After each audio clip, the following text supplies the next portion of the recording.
After his stunning victory at Austerlitz, where he decisively crushed the Third Coalition, Napoleon appeared unstoppable. Europe, dazzled by his military genius, watched as the French emperor rose to unprecedented heights. However, these days of unchallenged power were not to last forever. On the horizon, the Fourth Coalition formed in 1806, led by Prussia, eager to halt France's expanding dominance.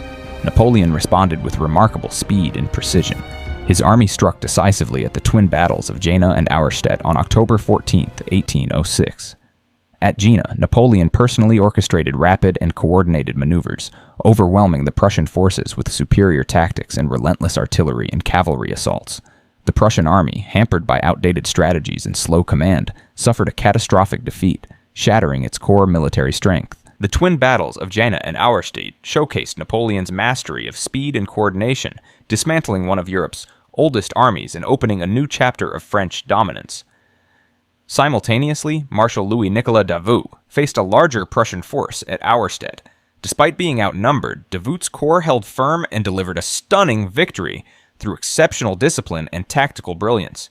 These twin victories effectively destroyed Prussia's capacity to resist and opened the path for French occupation of key territories, including Berlin. Following these successes, Napoleon pressed into Poland, where Russian forces awaited. The Battle of Eylau in February 1807 was a brutal and indecisive confrontation, fought in fierce winter conditions and a blinding snowstorm.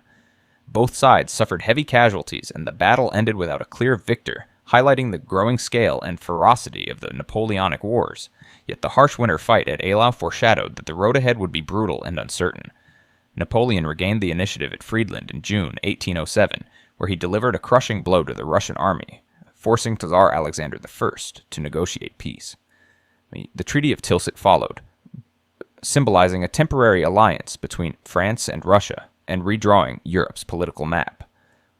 Napoleon placed his relatives on several thrones, with his brother Jerome crowned King of Westphalia, and the Duchy of Warsaw established as a French client state, extending French influence into Eastern Europe.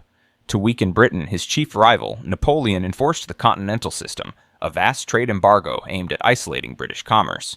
While ambitious, the blockade was difficult to enforce, with widespread smuggling and resistance from European allies.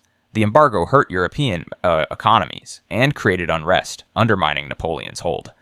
The Continental system, while ambitious, inadvertently sowed discord among Napoleon's allies and weakened the very economies he sought to control. When Portugal refused to comply with the Continental system, Napoleon launched an invasion of the Iberian Peninsula in 1808, igniting the Peninsular War. Despite early victories, French forces encountered fierce guerrilla resistance from Spanish fighters who waged relentless, hit-and-run attacks. These irregular tactics, combined with British support under the Duke of Wellington, turned Spain into a draining quagmire that sapped French military and financial resources for years. The brutal nature of the conflict and the harsh French reprisals deepened resentment and fueled nationalist resistance. The Peninsular War proved that even Napoleon's mighty armies could be worn down by determined resistance and unconventional warfare, revealing the fragile nature of his empire's reach. In 1809, Austria seized the opportunity to challenge French dominance, entering the Fifth Coalition. At the Battle of Aspern-Essling near Vienna, Austrian forces dealt Napoleon a rare setback by disrupting his crossing of the Danube River. Though not decisive, this battle exposed vulnerabilities in Napoleon's seemingly invincible army. The battle raged for 2 days, with Napoleon's troops trapped on a small bridgehead as the Danube's unpredictable currents swept away their pontoon bridges. French forces fought desperately to hold their ground, but repeated Austrian counterattacks forced them to withdraw. It was the first clear sign that Napoleon's army was not invulnerable. And the loss of Marshal Lanz, one of his most trusted commanders, struck a heavy emotional blow. Just weeks later, Napoleon returned with a larger, reorganized army to confront the Austrians at the Battle of Wagram. This 2-day clash in early July 1809 involved over 300,000 soldiers, one of the largest engagements of the Napoleonic Wars.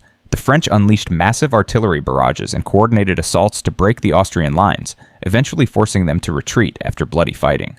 Though Napoleon emerged victorious, the cost was staggering, tens of thousands of casualties, and it was clear that his victories were becoming more costly and less decisive than in the past. However, Napoleon soon recovered, winning a costly victory at the Battle of Wagram in July 1809, forcing Austria to accept harsh peace terms. To strengthen political ties, he married Marie-Louise, daughter of the Austrian emperor, cementing a fragile alliance. Despite these efforts, tensions with Russia lingered, especially over enforcement of the Continental system and conflicting ambitions. Meanwhile, the alliance with Russia was a tenuous one, strained by conflicting ambitions and economic pressures that would soon erupt into open conflict. Between 1809 and 1812, Napoleon's empire seemed to be at its peak, but cracks had already begun to appear beneath the surface. While he celebrated his marriage to Marie-Louise and the birth of an heir in Paris, his armies were stretched thin, bled by constant campaigning and the relentless Peninsular War. The Continental system fueled growing discontent across Europe, sparking resistance in the Netherlands, Germany, and Italy as local economies suffered under the trade embargo. France increasingly relied on troops from satellite states to fill the ranks of the Grande Armée, highlighting the strain on French manpower. Meanwhile, relations with Russia cooled rapidly. Tsar Alexander and the Russian nobility resented the economic hardships caused by the blockade and began to openly ignore Napoleon's demands. By 1812, the empire that had once seemed unshakable stood on fragile foundations, and Napoleon's fateful decision to march into Russia would expose its hidden weaknesses to the world. By 1812, Napoleon resolved to punish Russia for its reluctance and the threat it posed. The Grande Armée crossed the Niemen River, marking the beginning of the most ambitious and fateful campaign of his career. Russian commanders Barclay de Tolly and Prince Bagration chose a strategic withdrawal combined with scorched earth tactics, retreating deeper into Russia while destroying crops and towns to deny resources to the French. The Battle of Smolenks in August 1812 saw fierce fighting, but Russian forces withdrew, leaving the city burning and French troops stretched thin. The logistical nightmare worsened as supply lines lengthened and the approaching Earth loomed. The campaign's climax was the Battle of Borodino on September 7, 1812, a brutal and massive engagement involving roughly 250,000 soldiers. General Mikhail Kutuzov's Russian army took strong defensive positions across fortified redoubts. The French launched repeated assaults on these earthworks, especially the Great Redoubt, with heavy casualties on both sides. Approximately 30,000 French and 40,000 Russians were killed or wounded. Despite tactical gains and occupation of the battlefield, Napoleon failed to annihilate the Russian army, which retreated in order. The immense scale of bloodshed and the stubborn Russian defense signaled a turning tide. Napoleon had won the field, but not the war. Napoleon's decision to hold back his elite imperial guard for a final decisive blow, never delivered, remains a subject of historical debate. The battle's tremendous human cost and indecisive outcome foreshadowed the brutal challenges ahead. After Borodino, Napoleon advanced to Moscow, expecting a political victory that would force Russia's surrender.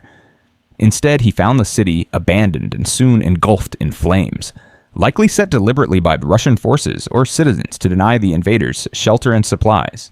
The occupation of a burning, deserted Moscow was a hollow victory. The fiery ruins of Moscow only deepened the crisis, and the catastrophic retreat forever altered the course of European history.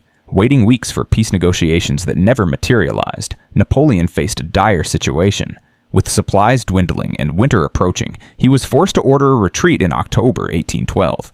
The retreat became a catastrophic ordeal. French soldiers suffered starvation, disease, frostbite, and constant harassment by Russian irregular cavalry, including Cossacks who used guerrilla tactics to deadly effect.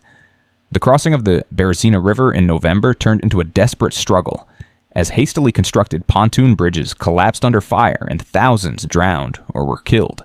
Napoleon escaped with only a fraction of his once mighty army, which had been decimated by weather, combat, and exhaustion.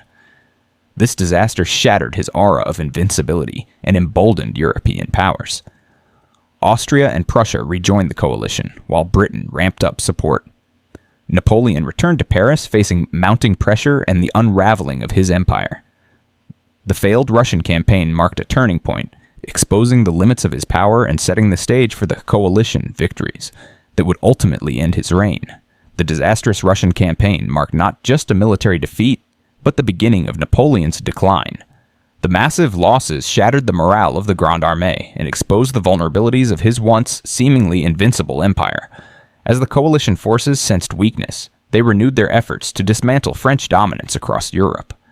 Napoleon's ambitions, once unstoppable, now faced the harsh reality of resistance and rebellion on multiple fronts.